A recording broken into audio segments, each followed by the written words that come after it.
Hemos dicho desde el verso 12, hace un par de semanas, como el apóstol Pablo inicia diciendo doy gracias, como Pablo agradece. En el verso 13 veíamos la importancia de recordar algunas cosas, recordar quiénes éramos antes de ser cristianos, nos va a ayudar a mantenernos humildes. Recordar que Cristo es el que nos justifica, nos ayuda a dirigir nuestra adoración, y recordar lo que Dios nos ha dado nos ayudará a ser agradecidos. Hoy quiero que veamos el verso 14, cuando Pablo dice, pero la gracia de nuestro Señor fue más que abundante con la fe y el amor que se halla ¿en quién? El comentarista Gordon Fee dice que en este pasaje, en este versículo, literalmente vemos la teología paulina. Y una de las grandes capacidades que Dios le dio a Pablo, y en lo personal, una de las grandes cosas que yo admiro del apóstol Pablo, es que en pocas palabras este hombre dijo grandes verdades. Y una de esas grandes verdades, dichas en pocas palabras, las podemos ver en el versículo 14. Antes de ver detalles de lo que se considera o algunos han considerado la teología paulina, quiero que no perdamos de vista la primera palabra del verso 14. Nuevamente, mira tu Biblia. ¿Con qué palabra inicia el verso 14? Pero. Esta palabra pero es un conector que Pablo lo está usando de una manera inspirada por Dios, y siempre el pero va a aparecer para contraponer dos cosas. Quería ir a la iglesia, pero ustedes saben.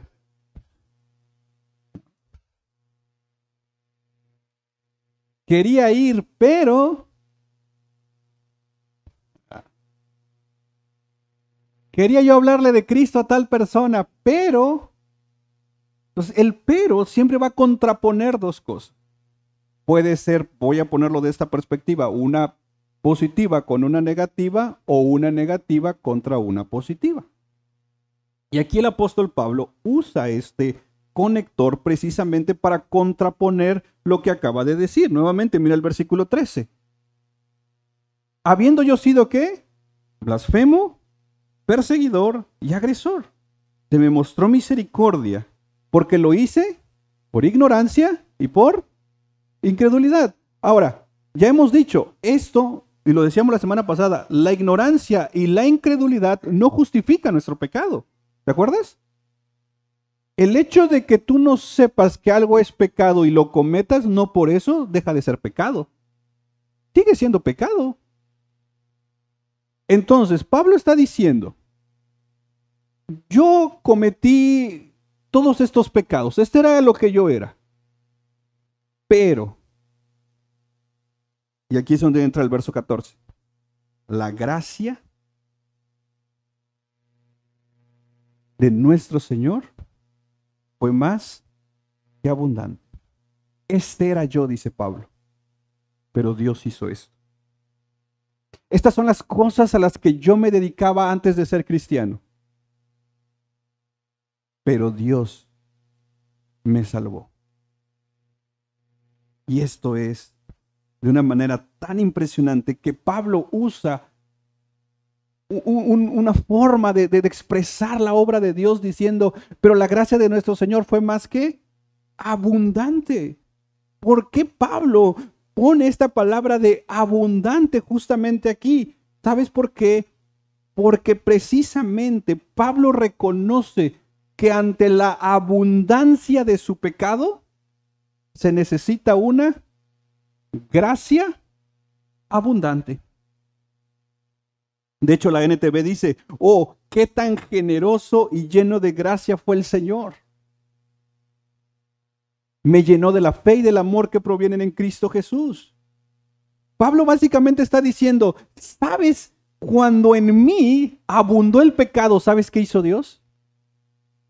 Hizo que su gracia abundara. Cuando en mí hubo muchísimo pecado, en Dios hubo más gracia. De hecho, mira un momento Romanos 5:20, porque como decíamos, Pablo, esto no es ajeno, esta es su teología de Pablo, que quiero que la conozcamos hoy. Pablo dice en Romanos 5:20, la ley se introdujo ¿para qué? Para que abundara la transgresión. Es decir, la ley vino a decirnos todos los pecados que ya cometíamos, no que los empezábamos a cometer, ya los cometíamos. Solo que la ley le vino a poner nombre. Yo no sabía que esto era pecado, dice Pablo, pero resulta que es pecado. Pero donde el pecado abundó, porque así es nuestro Dios. Por más pecado que podamos nosotros tener, nunca nuestro pecado le va a ganar a su gracia. ¿Sobreabundó el pecado en Pablo? Pablo dice, la gracia abundó más. ¿Ven lo hermoso de la teología de Pablo? Por eso el pero en el verso 14 de 1 Timoteo es bien importante.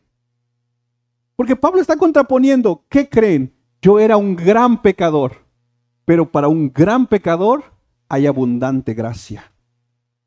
Por eso, ninguno de los que estamos acá podremos decir un día, yo me alejé de Dios porque Dios ya no me perdonó. Ninguno puede decir, en Dios ya no hay gracia. Dios ya se olvidó de mí. Dios ya no me ama. Dios ya no está conmigo. No, eso viene de Satanás, eso no viene de Dios. Y esto es lo que Pablo está enseñándonos acá. Y de hecho quiero que veamos el versículo 14 bajo 2 encabezados. Quiero en primer lugar esta mañana ver la gracia como el fundamento de una vida transformada. Y en segundo lugar quiero que veamos los frutos de la vida transformada. Porque esta es la teología de gracia que Pablo va a presentarnos acá. En primer lugar, la gracia como el fundamento de nuestras vidas transformadas. Y luego, ¿qué frutos van a surgir de una vida transformada? Empecemos con la gracia como el fundamento de la vida transformada, en el caso del creyente, nuevamente. Pero la gracia de nuestro Señor, ¿qué dice? Fue más que abundante. La palabra gracia debemos entenderla como el favor de Dios. Un favor que nos ha sido dado sin que nosotros lo merezcamos. Un favor que Dios ha determinado dar a quien Él quiera. Porque en el momento que nosotros suponemos que merecemos algo, deja de ser gracia. La gracia de Dios es el favor inmerecido. De hecho, muchas veces se ha definido que la misericordia de Dios es cuando Dios no nos da lo que merecemos. Y la gracia de Dios es cuando Él nos da lo que no merecemos. Merecíamos condenación, pero Él no nos la dio porque tuvo misericordia. Fuimos salvados, no lo merecíamos, pero fuimos salvados por pura gracia. Y hermanos, por favor, que en nuestro caminar cristiano nunca perdamos el asombro de la gracia de Dios. Porque hay aquí un gran problema en nuestro cristianismo muchas veces. Perdemos el poder asombrarnos de la gracia de Dios. ¿Por qué? Porque muchas veces hemos perdido el asombro de la gravedad de nuestro pecado. Si yo no entiendo la gravedad de mi pecado, me costará entender la abundancia de la gracia. Me costará entender cuán poderosa es la gracia. Y es curioso porque cuando empiezo a perder la dimensión de mi pecado con la dimensión de la gracia, corro el riesgo de pensar que yo soy salvo por otras razones. Tal vez por algo que hicimos, tal vez por algo que decidimos un día. No, mis hermanos, si estamos aquí es por la gracia de Dios. Y déjame ponértelo desde esta perspectiva. Así hubiéramos cometido en nuestra vida un solo pecado, ese solo pecado hubiese sido suficiente para enviarnos al infierno. El infierno no es para aquellos que tienen cierta cantidad de pecados, el infierno es para aquellos que aunque hayan cometido un solo pecado. Porque la Escritura dice, todos están destituidos de la gloria de Dios. No hay bueno ni uno solo. Un solo pecado basta para que una persona termine en el infierno. ¿Y qué crees? Si hubiéramos cometido un solo pecado, aún así Cristo hubiera muerto en la cruz del Calvario. Cristo no fue a la cruz del Calvario diciendo, bueno, tengo que ir a la cruz porque esta gente tiene un montón de pecado. Ojalá hubieran cometido solo uno, así no tengo que ir a la cruz. No. Así hubiera sido un solo pecado, Cristo iría a la cruz. Porque para perdonar el pecado se necesitaba morir en la cruz del Calvario. Pero ¿qué crees? Tú y yo no hemos cometido un solo pecado. Tú y yo hemos cometido un montón de pecados. Pero para el montón de pecados hay una gracia abundante. Esta es la esencia del Evangelio. Un evangelio que no se ciega al pecado de la otra persona. No, el evangelio bíblico es aquel que le dice a la persona, tu pecado tiene consecuencias, pero la buena noticia es que hay gracia para ti. Y tenemos que entender el concepto de gracia, cómo Pablo lo presenta en su teología de gracia. Porque si no, simplemente nos quedamos vuelvo a repetir, con esta perspectiva superficial de la gracia, donde nuestro cristianismo no es afectado y seguimos viviendo un cristianismo al si puedo, si me da tiempo, si esto, si aquello, si lo otro. Y lo que necesitamos es volver a maravillarnos de la obra de Dios. Y para volvernos a maravillar de la obra de Dios, tenemos que entender el concepto de gracia que Pablo establece acá. De entrada, quiero que veamos tres cosas de la gracia que Pablo presenta. En primer lugar, tenemos que entender que la gracia de Dios trajo salvación. Tito capítulo 2, verso 11. Este es Pablo hablándole a Tito. Mira lo que dice. Porque la gracia de Dios, ¿qué ha hecho? Se ha manifestado. Y cuando la gracia de Dios se ha manifestado, ¿qué trajo? Entonces, la gracia de Dios se manifestó para darnos salvación.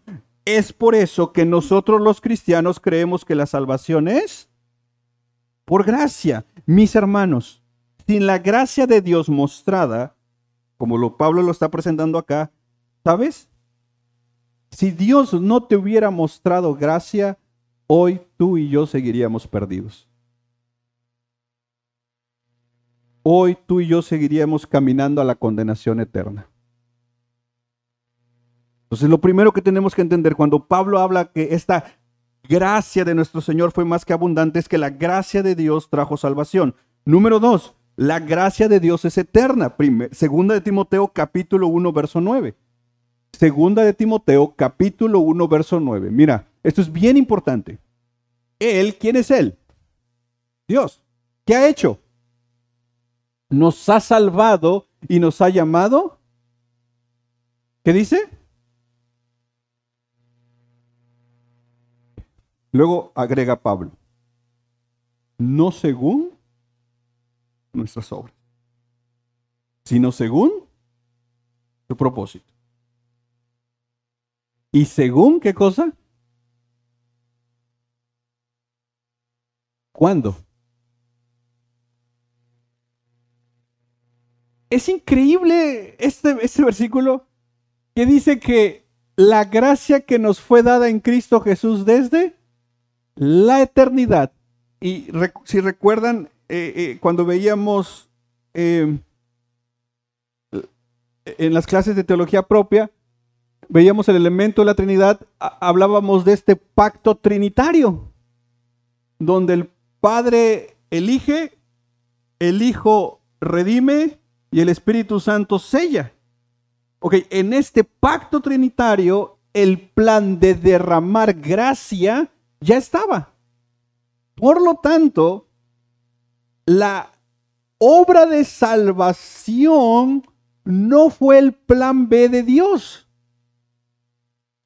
La obra de salvación era el plan de Dios, porque esa obra de salvación traía y sigue trayendo gloria a su nombre. Y esto es increíble porque, vuelvo a repetir, la gracia de Dios no surgió en el momento después del pecado.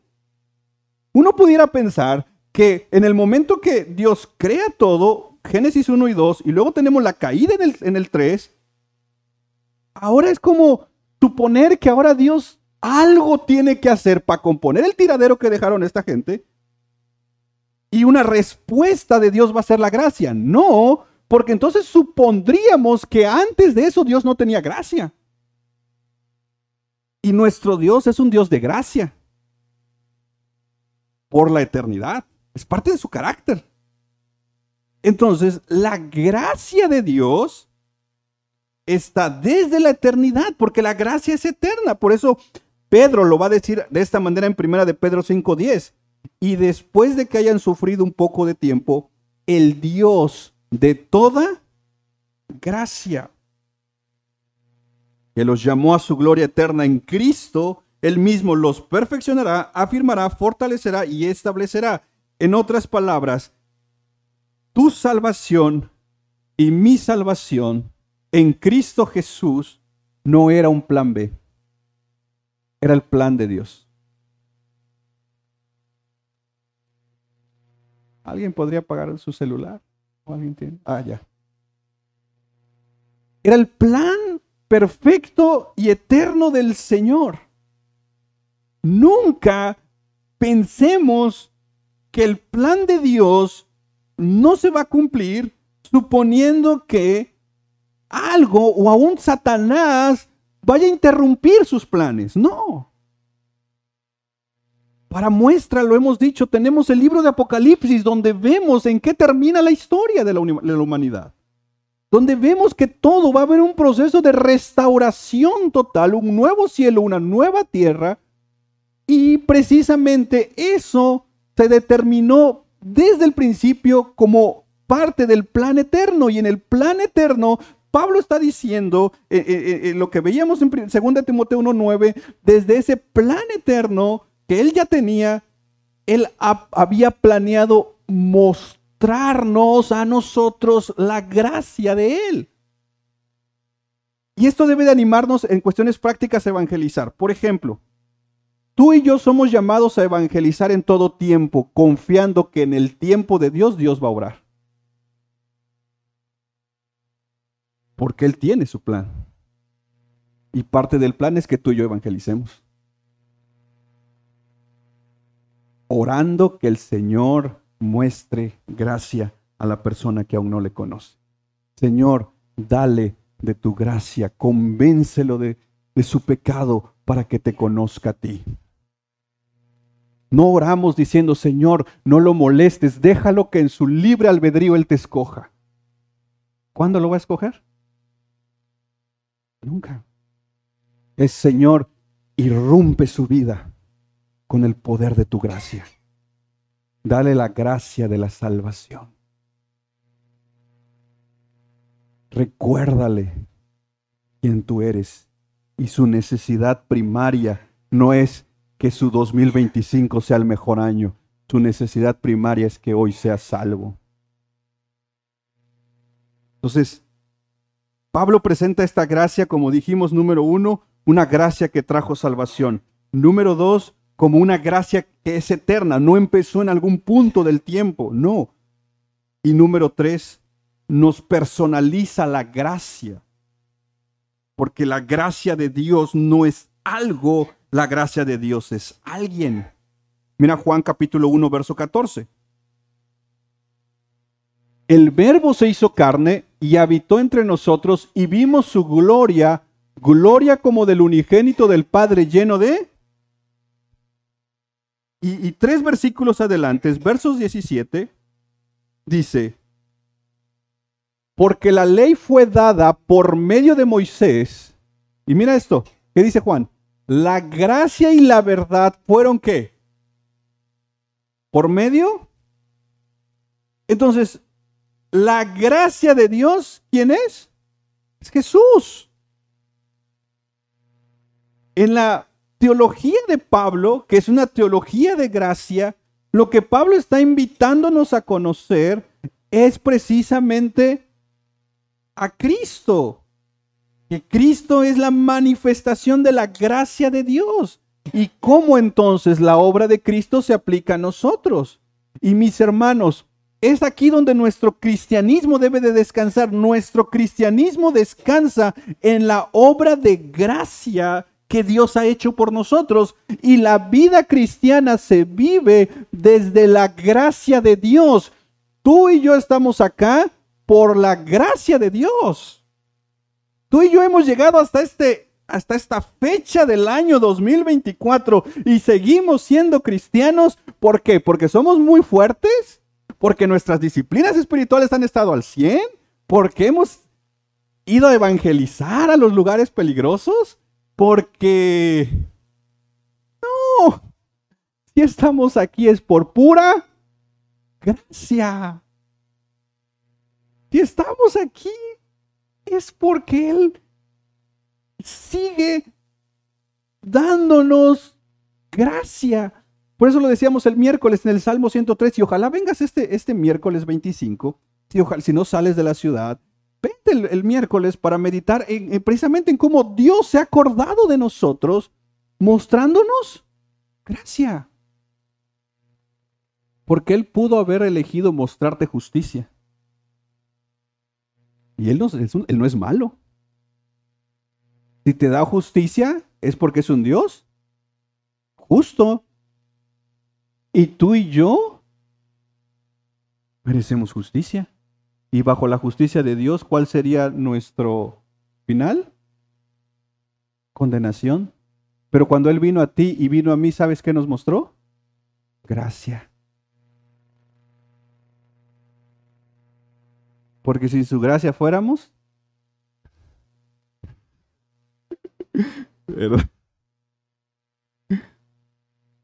Pero bendita gracia, hermanos. Y Pablo está diciendo, pero la gracia de nuestro Señor fue más. Por eso te digo, a veces el enemigo nos hace pensar y decir, sabes, este pecado ya Dios no te lo va a perdonar.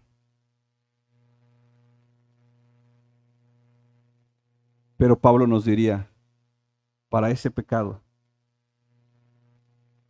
hay gracia. Y la gracia de Dios no es como un elemento que se nos da como a cada uno de nosotros en un sentido de que tenemos una medida de gracia. Cuando la Biblia habla de medidas de gracia, tiene que ver con el servicio, con los dones, que cada uno tenemos diferentes dones. Pero en este sentido, Pablo no lo está presentando de esta manera. Pablo está hablando de una abundante gracia, como una forma en que nos ayude a entender de que la gracia de Dios no se va a terminar. Porque es importante verlo, ya que Pablo, nuevamente, puedes poner por favor el versículo 14, pero la gracia de nuestro Señor fue más que abundante, y aun cuando habla de abundante gracia, si vemos nuestra vida, ¿será que nos acabamos esa abundante gracia? Si la pudiéramos medir, sí. Pero Pablo no habla aquí como que la pudiéramos medir. Pablo aquí como diciendo, no podemos medir la gracia de Dios. La gracia de Dios fluye hacia nosotros todos los días.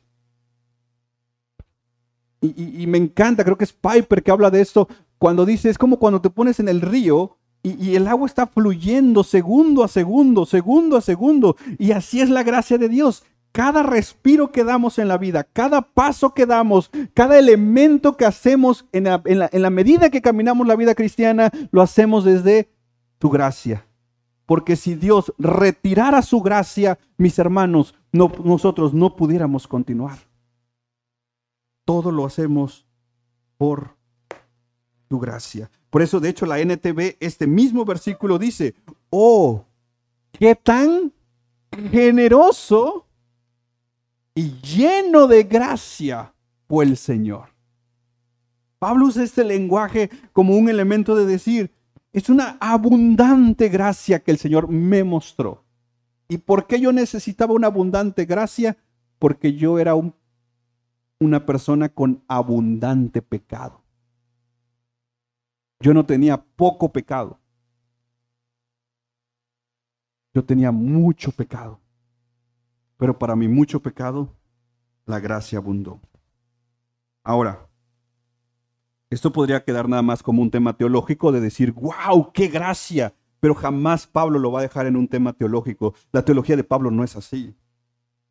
Por eso me encanta el término teología de gracia, porque combina un elemento de un fundamento teológico, la gracia de Dios, con el fruto que debe producir esto.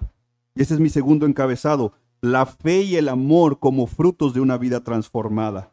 Nuevamente, mira el verso 14, pero la gracia de nuestro Señor fue más que abundante con la fe y el amor que se hallan en Cristo Jesús. La NTV dirá, me llenó de la fe y del amor que provienen ¿de quién? Y esto tiene una lógica bien impresionante, porque, como diría Gordon Fee, Pablo está diciendo que Dios, ¿qué fue lo primero que Dios le mostró a Pablo? Bajo en este versículo, ¿qué fue lo primero que le mostró? Gracia, ¿verdad? Ok, y después de la gracia, dice, me llenó de la fe y del amor. Esto no es solo por relleno que Pablo está hablando aquí. Esto tiene una lógica teológica. Ah, mira, hasta ritmo salió. Esto tiene una lógica. Gracia, ¿qué sigue? Fe y amor. La gracia es el fundamento. Nuestras vidas han sido salvadas y son transformadas por gracia. Ahora muéstrame esa transformación. Muéstrame que has sido salvado por gracia. Y tal vez alguno de ustedes, o muchos de nosotros, podamos hacer una declaración teológica de la salvación por gracia. Esa sería teología.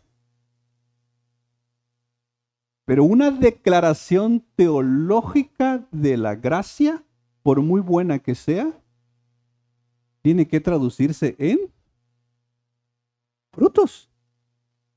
¿Y no cuál es el sentido? Y Pablo está poniendo esto sobre la mesa frente a nosotros. No podemos ir por la vida jactándonos que hemos sido salvados por gracia y mi salvación es por gracia únicamente y cantar gracias por tu gracia y tantas cosas de la gracia de Dios cuando nuestras vidas no están reflejando esa gracia. Porque no, es ilógico, hermanos. Es ilógico decir que somos salvados por gracia y que esa gracia no haga nada en nosotros. Dios no nos tomó para salvarnos por gracia y dejarnos como diciendo, sabes, mi gracia solamente sirve para salvarte y a partir de aquí nos vemos en el cielo. No, hermanos, eso sería ilógico, eso es antibíblico. No es posible que nos jactemos de decir que hemos sido salvados por gracia y nuestra vida no traduce, no se ve esa gracia. Entonces debemos de cuestionarnos y preguntarnos cómo la gracia de Dios que nos salvó se sigue viendo hoy a X cantidad de años que el Señor te salvó. Porque si llevas X cantidad de tiempo en el Evangelio, la gracia no solo te salvó el día de tu salvación, la gracia ha estado contigo. ¿Cómo se ve tu vida, güey? ¿Cómo se está manifestando esa gracia? ¿Todos estamos de acuerdo que la salvación es por gracia? ¿Has sido salvado por gracia? ¿Cómo lo refleja eso tu vida? Porque entonces tienes una buena teología. Entiendes que la salvación es por obras. Entiendes que la salvación es por gracia. ¿Cómo se ve eso en tu vida? Porque si no, ¿cuál es el asunto aquí? Estamos autoengañando.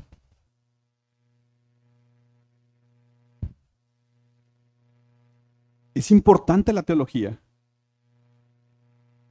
porque nos va a ayudar a entender la obra de Dios, pero al entender mejor la obra de Dios, debe traducirse en frutos. Y esto es lo que Pablo está poniéndonos acá. Por eso dice, me llenó de la fe. Mira conmigo un momento Efesios 2:8. Mira lo que dice. Porque por gracia, ¿qué? Ustedes han sido salvados. Por medio de la... Y esto no procede de ustedes, sino que es un don. Entonces, la fe es una respuesta ¿a qué? A la gracia que Dios nos dio. Dios, en su plan perfecto, al mostrarnos gracia, la gracia que vino a nosotros, literalmente comienza con abrir nuestros ojos espirituales, ver nuestro pecado, ver la obra de Cristo, y entonces actuar con fe. ¿Y qué es actuar con fe? Es, como lo hemos dicho anteriormente, es reconocer y confesar que Jesucristo es nuestro Señor y Salvador. Esa es una declaración de fe. Entonces, Pablo está diciendo aquí que por gracia somos salvos. Entonces, ¿qué es lo primero que pasa en este proceso? Una demostración de la gracia de Dios. Dios muestra su gracia a nosotros. ¿Cómo respondemos nosotros? Por fe, creyendo en la obra de Dios. Entonces, ¿cuál es el orden? Dios nos muestra su gracia y nosotros respondemos por fe. No es al revés, esperando que primero nosotros creamos en Dios, porque entonces ahí se nos desbarata mucha de nuestra teología. Entonces es decirle a la persona, Señor, o orar y decirle a Dios, Señor, no le muestres tu gracia, deja que Él crea en ti. No, ¿cuándo? No, el Señor obra en la persona, y cuando Dios obra en la persona, cuando Dios obró en cada uno de nosotros, ¿cómo respondimos nosotros? Con fe. Sea cual sea tu experiencia, tal vez tú pasaste al frente, recibiste a Cristo en tu corazón, viviste una experiencia, no lo sé cómo fue tu momento de salvación, pero tú respondiste con fe. ¿Y esa fe quién te la dio? Dios. Por eso nuestra salvación no es sinergista, no hicimos equipo con Dios. La salvación es monergista. Todo lo hizo Dios, por eso la salvación es del Señor y la gloria es del Señor. Tú y yo no hicimos nada. Él vino a nosotros, nos salvó y nosotros respondimos con fe, diciendo, sí, yo creo eso que tú hiciste por mí, yo lo creo, pero esa fe, ¿sabes quién te la regaló? Dios. Entonces, empieza con gracia y la respuesta a la gracia es fe. Ahora, aquí Santiago, si estaría Santiago aquí entre nosotros diría, ok, amén a eso. Pero Santiago nos diría, ¿tú tienes fe? Muéstrenme sus obras. ¿Y qué le diríamos a Santiago? Tú eres arminiano, Santiago. Tú estás en contra de Pablo, Santiago, porque Santiago, la salvación no es por obras, Santiago, la salvación es por gracia. Y Santiago dice, ¿cuándo dije lo contrario? Santiago diría, yo creo que también la salvación es por gracia. Entonces estamos en el equipo de Santiago. Entonces Santiago va a decir, ok, ¿cómo respondimos a la gracia de Dios? Con fe. Y entonces ahora Santiago dice, ok, ¿cuántos tienen fe? ¿Y qué diría Santiago? ¿Y dónde fue su fe?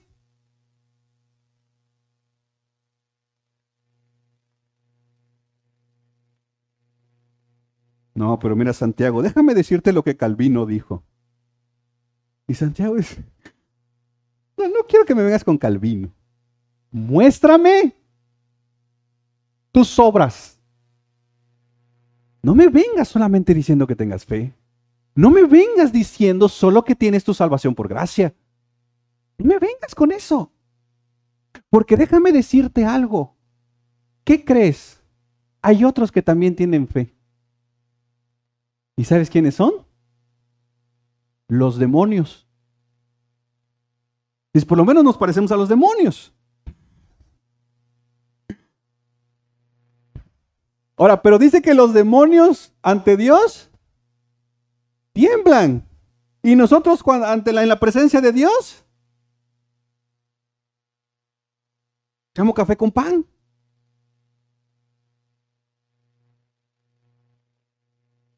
¿Verdad?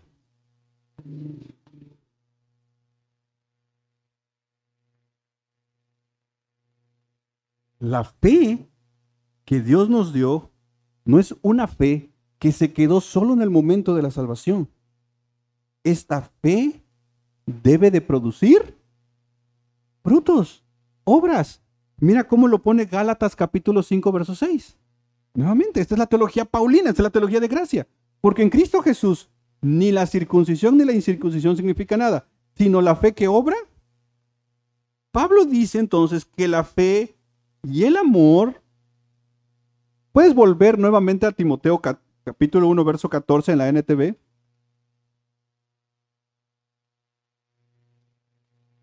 Ok.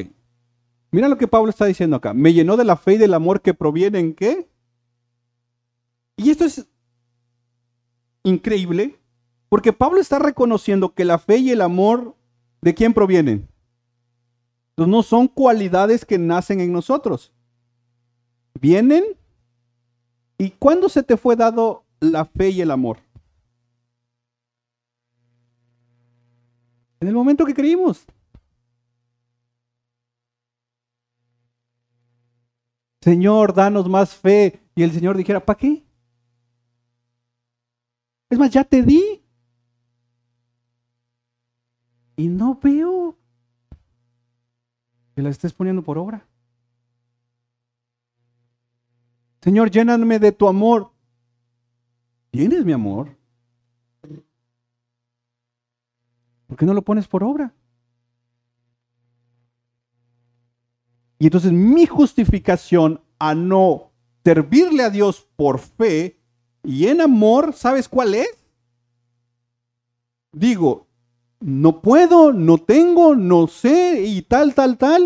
Al final del día, mi salvación es por gracia. Pero si Santiago y Pablo estuvieran acá, nos darían una regañada. Dice, ¿por qué estás entendiendo así? La salvación por gracia no es pretexto para no servirle a Dios o para no hacer obras en amor. ¿En qué momento Pablo presenta eso? En ningún momento. Por eso Pablo y Santiago no se contradicen. Pablo y Santiago se complementan en una teología cristiana donde literalmente se nos está diciendo fuimos salvos por gracia y con la gracia viene la fe y con la fe viene el amor y esa fe debe de traducirse, diría Santiago, por obras que nacen desde el amor y todo esto es por una sola razón, no para que Dios nos salve, sino porque ya somos salvos por gracia y eso lo transforma todo. La teología paulina en el versículo precisamente 14, básicamente lleva esta línea. Número 1, Dios nos salva por pura gracia, ¿verdad? Número 2, Dios nos da la fe para creer en Jesús. Y número 3, Dios nos da el amor para amarlo y servirle. Esta es la línea de Pablo. Oh, qué tan generoso y lleno de gracia. El Señor me dio de su gracia y con su gracia me llenó de fe. Creí en Él. Creo en la palabra. Cantamos el credo de los apóstoles y lo cantamos porque lo creemos y fe es creer. Ok, ya tienes la gracia de Dios. Dios te dio la fe para creer. ¿Cómo eso se debe de traducir en tu vida? ¿Cómo eso se traduce en mi vida? Si no, solo tenemos ideas a nivel de nuestro intelecto con un corazón no nacido de nuevo.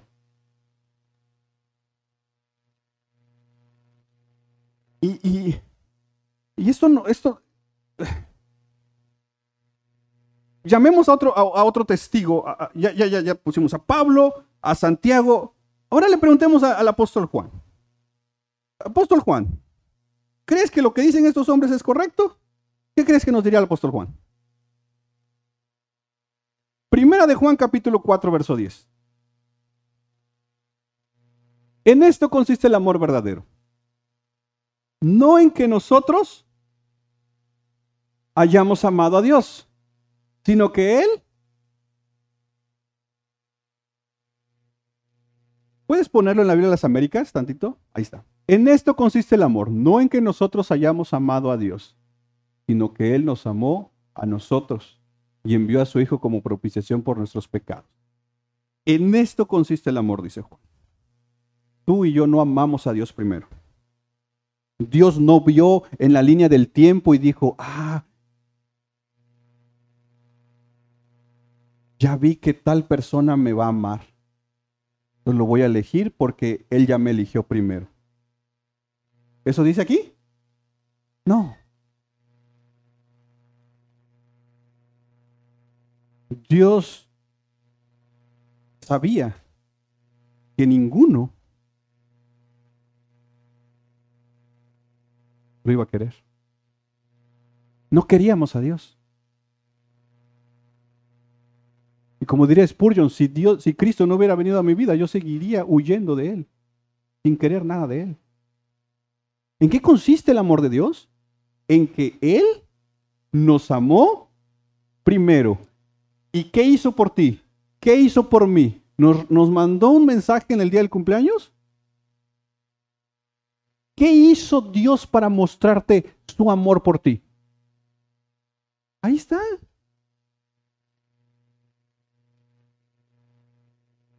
Dios tiene un lenguaje de amor que se llama Jesucristo.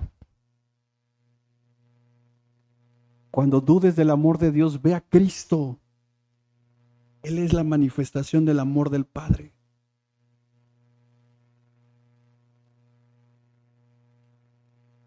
Es que en esta iglesia no hay amor. Mira a Cristo. Y muestra tú el amor de Cristo. Entonces, Él nos amó primero. Pablo diría que eso es la manifestación de la gracia. Entonces, nosotros respondemos, ¿cómo diría Juan? Amando a Dios. Él nos amó y ahora nosotros lo amamos. Porque en esto consiste el amor. No en que nosotros hayamos amado a Dios, sino que Él nos amó a nosotros. Y entonces, ¿cómo respondes con eso? Amando a Dios. ¿Y Pablo qué diría en 1 Timoteo 1:14? 1 Timoteo 1:14.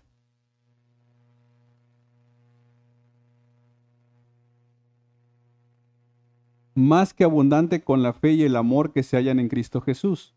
Y como decía la NTV, nos llenó de su amor para entonces ahora nosotros amarlo. Le cantamos alabanzas porque lo amamos. Oramos porque anhelamos tener tiempos con Él. Y queremos estar con Él, ¿por qué? Lo amamos. Leemos su palabra, ¿por qué? Lo amamos. Le servimos, ¿por qué? Porque lo amamos. Ofrendamos, ¿por qué? Porque lo amamos. Voy a hacer una nota aquí y les pido disculpa, pero creo que hay un elemento que hay que corregir a veces en nuestro lenguaje. A veces cuando oramos por las ofrendas decimos, Señor, tú no lo necesitas, dice. Pero tu iglesia o tu obra, sí.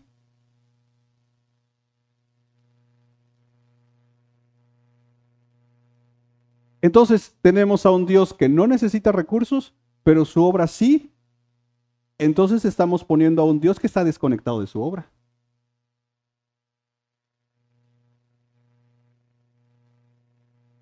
Yo no doy porque la obra de Dios necesite.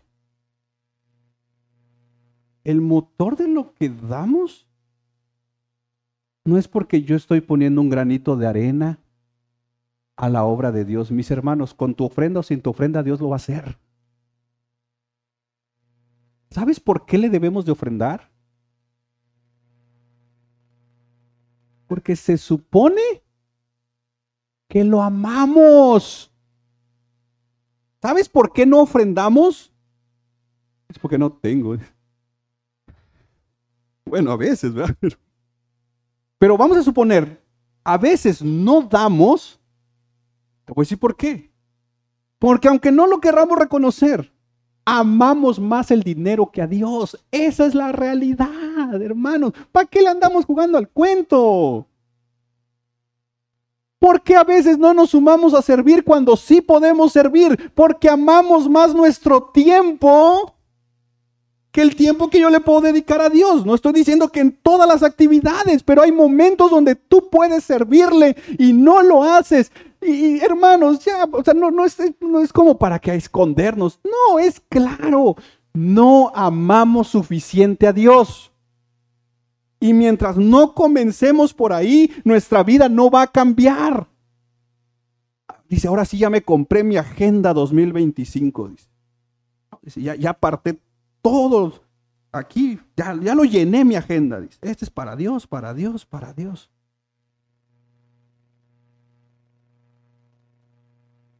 Se comienza reconociendo nuestro pecado. Señor, no te amo como yo debería de amarte.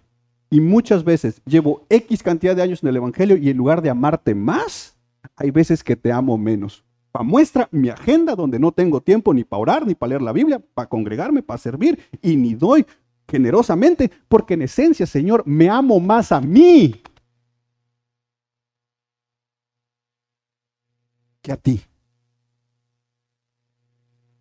Aun cuando en mi teología digo que me salvaste por gracia. Pero mi vida no refleja mi amor por ti. No evangelizo, Señor, porque no te amo lo suficiente. Me amo más a mí y me da pena lo que van a decir de mí, pues. Por eso no evangelizo. Porque me da miedo que ya no me hable mi amigo, mi amiga. Entonces, como me amo tanto, no quiero perder su amistad. No le quiero hablar de su condenación. Porque me amo tanto. Uno de los grandes problemas que se ve dentro de la consejería bíblica no es que vivamos en un tiempo donde es que falta el amor propio. No, hay demasiado amor propio. Por eso es que muchas veces no somos misericordiosos. ¿Cuántas de nuestras oraciones realmente son una intercesión? Muchas veces son, Señor, dame, bendíceme, ayúdame, prospérame, cuídame, como buenas ovejas, ¿no?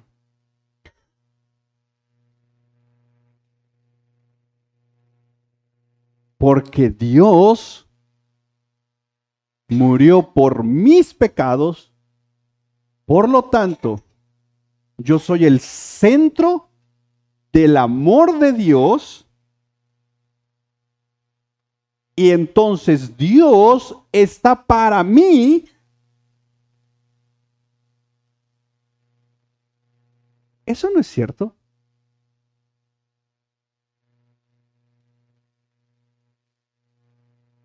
Si Dios no me hubiese salvado, Dios sigue siendo Dios.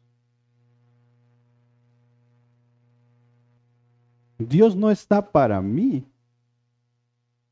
Si estamos aquí es por Él, somos de Él y somos para Él. Nuestro cristianismo tiene que empezar a transformarse al entender que somos salvados por gracia respondemos con fe y actuamos con amor. Y estos no son, puedes elegir A, B o C. No, esto está conectado. Si realmente hemos sido salvados por gracia, sigamos, al igual que respondimos por fe, sigamos respondiendo por fe todos los días para actuar en amor. Y mira el gran contraste que Pablo está presentando acá. Los falsos maestros que estaban en Éfeso engañaban al pueblo. ¿Te acuerdas? Lo veíamos.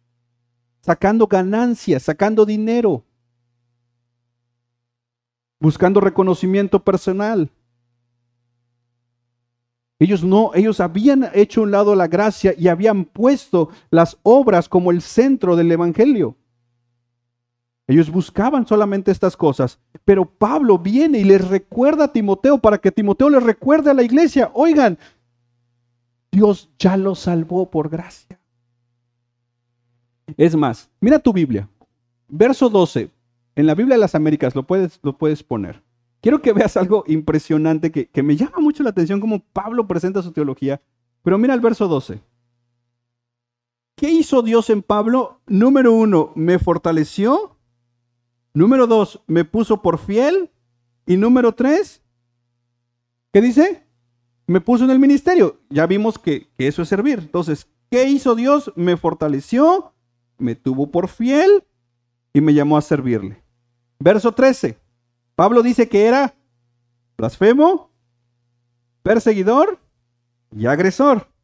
Y verso 14, Pablo está diciendo que Dios le dio gracia, fe y amor. ¿Te das cuenta? Que aún para cada situación en nuestras vidas, Dios tiene una respuesta que viene desde su gracia. Y Pablo hace como un sándwich aquí de, Él me fortaleció, Él me tuvo por fiel y me llamó a servirle. Él me dio gracia, me dio fe y me dio amor.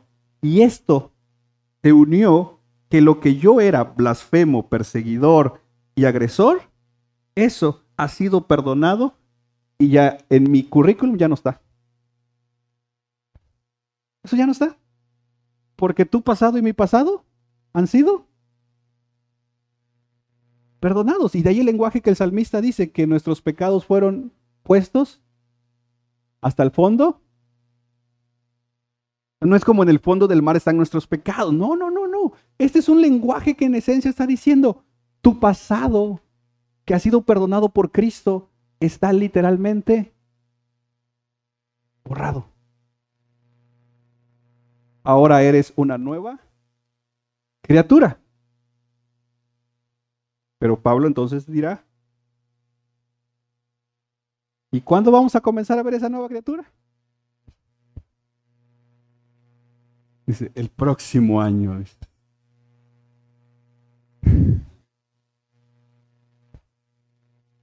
Hay quienes dicen, no, dice, es que yo no tengo un cargo en la iglesia. Entonces estás como los falsos maestros solo buscando cargos. No se ocupa cargo para servir, hermano. ¿Sabes qué se ocupa? Amar a Dios.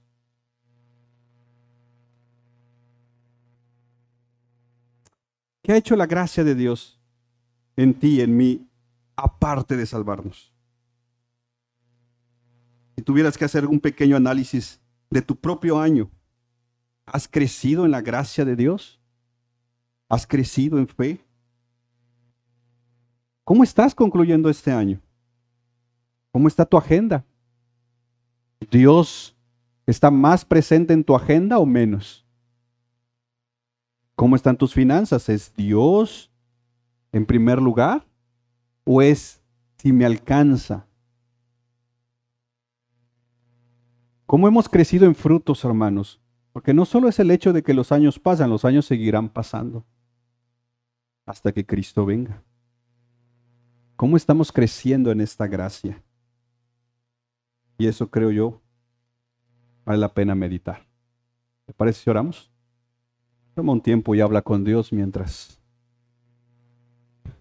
Seremos ministrados también con una alabanza, pero antes ora, por favor, o mientras cantan, habla con Dios. Toma un tiempo para hablar con Dios.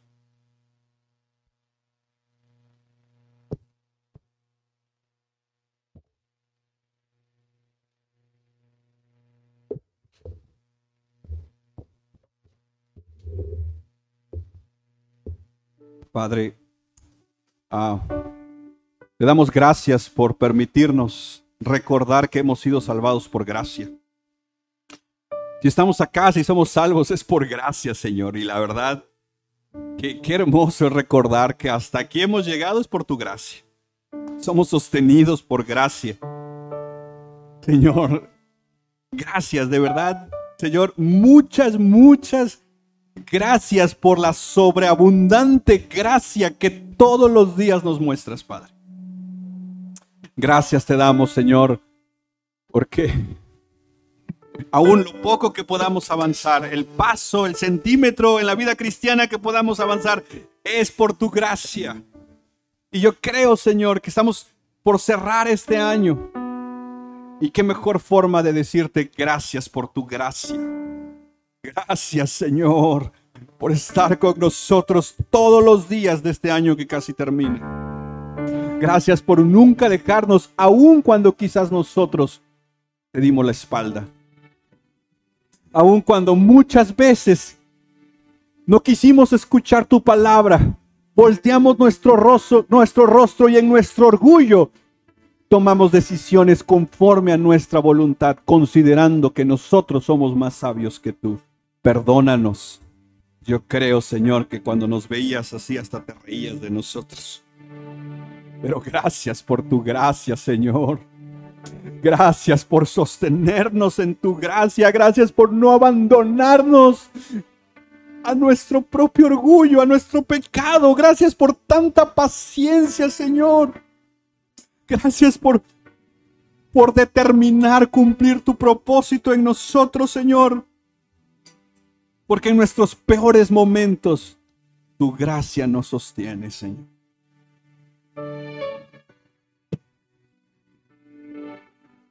Pero también, Señor, ayúdanos a que esta gracia que sigue fluyendo hacia nosotros transforme nuestras vidas.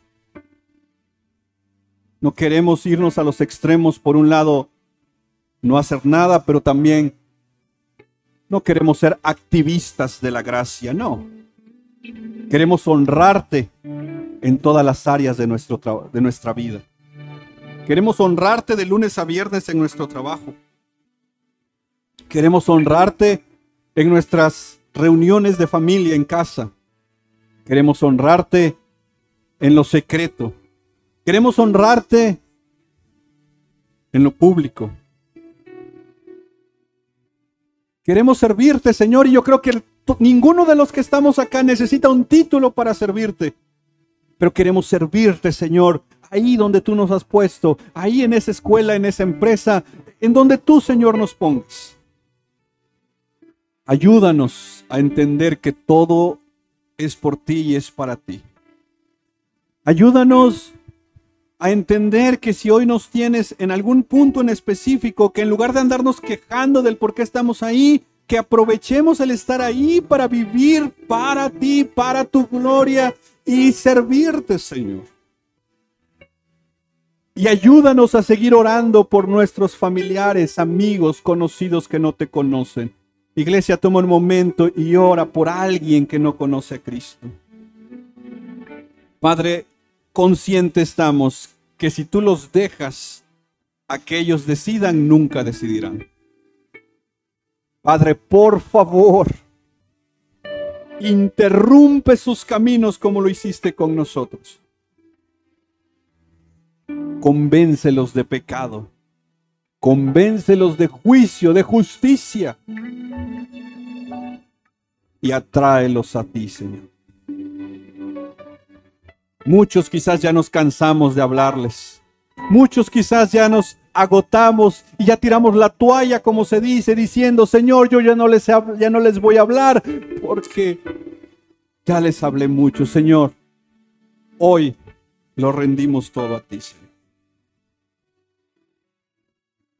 Yo en lo personal te pido por mi mamá, mis hermanos que no te conocen, por el esposo de mi mamá, por mis suegros, mis cuñados.